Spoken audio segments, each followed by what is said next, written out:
სახელითა მამისათა და ძისათა და სულისაწმინდისათა. ბატონო პრეზიდენტო, ბატონო პრემიერ-მინისტრო, ბატონო პარლამენტის თავმჯდომარეო, ყოვლა სამღვდელონო, დემთავარნო, პატიოსანო, მამანო, დედანო, ძმანო და დანო. დღეს ჩვენ აღნიშნავთ საქართველოს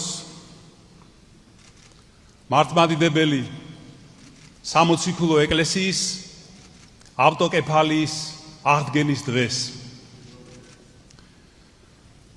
და მეტად სიმბოლურია, რომ სწორედ დღეს შესრულდა მე-9 დღე სრულიად საქართველოს კათოლიკოს პატრიარქ ილია მეორის გარდაცვალებიდან. როგორც იცით, საქართველოს ეკლესია ერთ-ერთი უძველესია მართლმადიდებელ ეკლესიათა შორის.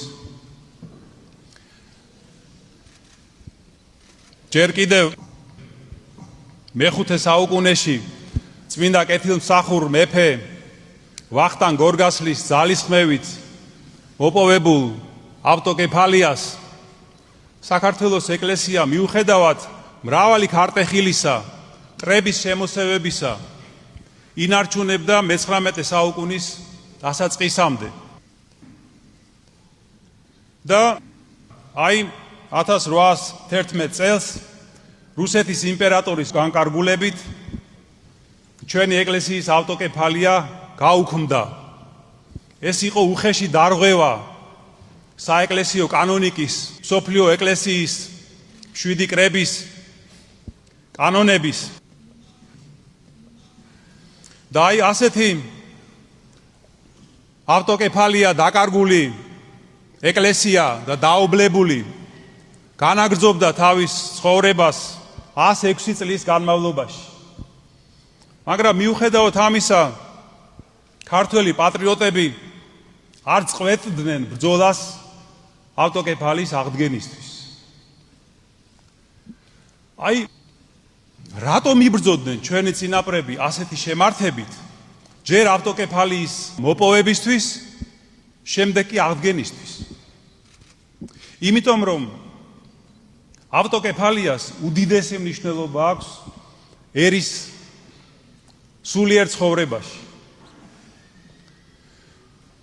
ავტოკეფალიის პირობებში ადგილობრივი ეკლესია სრულად იღებს პასუხისმგებლობას თავისი სამწყსოს სულიერ განათლებაზე და ავტოკეფალია განაპირობებს ღვთისმეტყველების, განათლების, ქადაგების, მისიონერობის წარმართვას და განვითარებას მშობლიურ ენაზე. საეკლესიო ცხოვრების სხვადასხვა დარგების განვითარებას ეროვნული საჭიროებებიდან გამომდინარე, მათ შორის საეკლესიო გალობის, ხატწერის, ხუროთმოძღვრების, უნიკალური ეროვნული ტრადიციების განვითარებას და ასევე ეკლესიის სხვა დარგების, რა თქმა უნდა. მრავალი შეიძლება აქ ითქვას ამ მიმართულებით. აი მაგალითად ასევე ძალიან მნიშვნელოვანია, რომ ავტოკეფალურ ეკლესიას აქვს საშუალება, რომ უფრო ღრმად შეისწავლოს თავისი მოსაგრეების ცხოვრება და დამოუკიდებლად მიიღოს გადაწყვეტილება მათი ამა თუ იმ მოღვაწის წმინდანად შერაცხვის თაობაზე. აი სწორედ ამიტომ, როდესაც 1917 წელს სვეტიცხოვლის საკათედრო ტაძარში გამოცხადდა ავტოკეფალიის აღდგენა, ეს ახმული იყო არა მხოლოდ როგორც რაღაც ადმინისტრაციული ნაბიჯი, არამედ როგორც ისტორიული სამართლიანობის აღდგენის დიდი აქტი და რაც თავარია, ერის სულიერი აღდგომა. ასე იყო განცდილი და ასე განვიცდით ჩვენ ამას და ასე აღვიქვავთ. მაგრამ მოგეხსენებათ, რომ ამითი არ დასრულებულა ბრძოლა ავტოკეფალიის საბოლოო მოპოვებისთვის. ჩვენ მართალია გამოვაცხადეთ აღდგენა 1917 წელს ავტოკეფალიისა, მაგრამ საჭირო იყო ამის ცნობა კონსტანტინოპოლის საპატრიარქოს მიერ და მსოფლიო მართლმადიდებელი ეკლესიების მიერ. აი ეს დიდი საქმე კი უკვე ითავა სრულიად საქართველოს კათოლიკოს პატრიარქმა ილია მეორემ, რომელმაც მრავალწლიანი შრომით, თავისი დიდი ავტორიტეტით, მიაღწია იმას, რომ 1990 წელს მართლმადიდებლობის ზეიმზე კონსტანტინოპოლში მსოფლიო პატრიარქმა, ვისმა ყოვლად უწმინდესობამ დიმიტრიოს პირველმა საქართველოს ეკლესიას გადასცა ჩვენი ეკლესიის უძველესი დროიდან არსებული ავტოკეფალიისა და საპატრიარქო ტიტულის ცნობისა და მტკიცების სიგელები. და შეიძლება ითქვას, რომ ჩვენმა კათოლიკოს პატრიარქმა ილია მეორემ დააგვირგვინა ჩვენი წინაპრების შრომა და ბრძოლა ავტოკეფალიის მოპოვებისთვის. და აი დღეს ჩვენ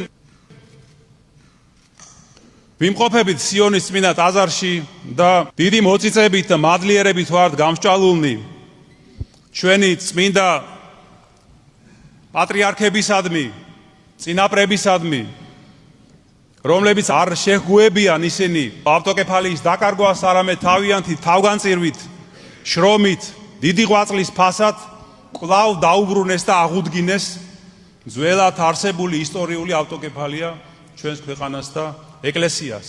ესენი იყვნენ წმინდა კათოლიკოს პატრიარქები კირიონი, ამბროსი,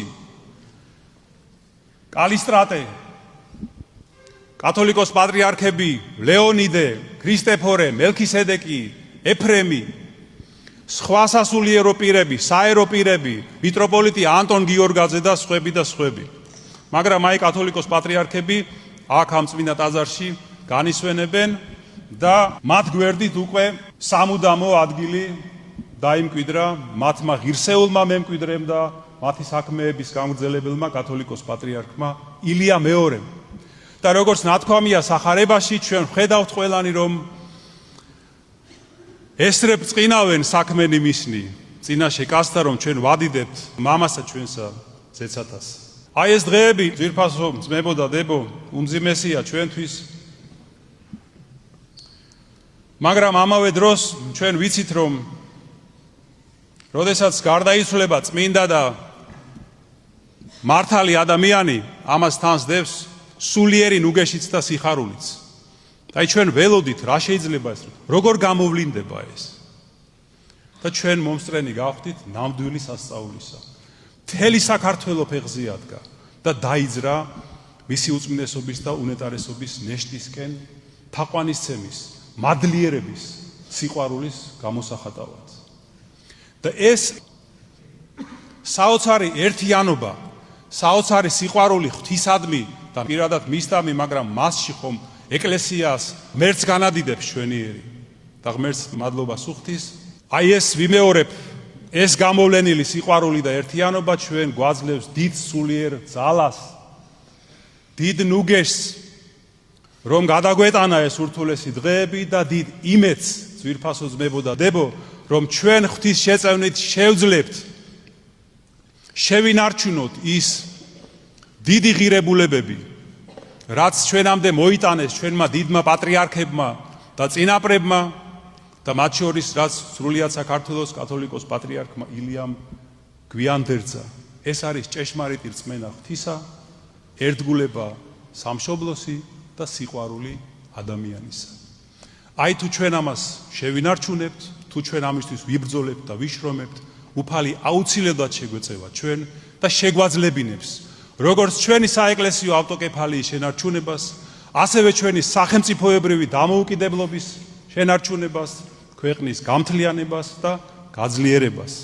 კიდევ ერთხელ გილოცავთ საქართველოს ეკლესიის ავტოკეფალიის აღდგენის დღეს ღმერთმა დაგლოცოთ და გაგაძლიეროთ.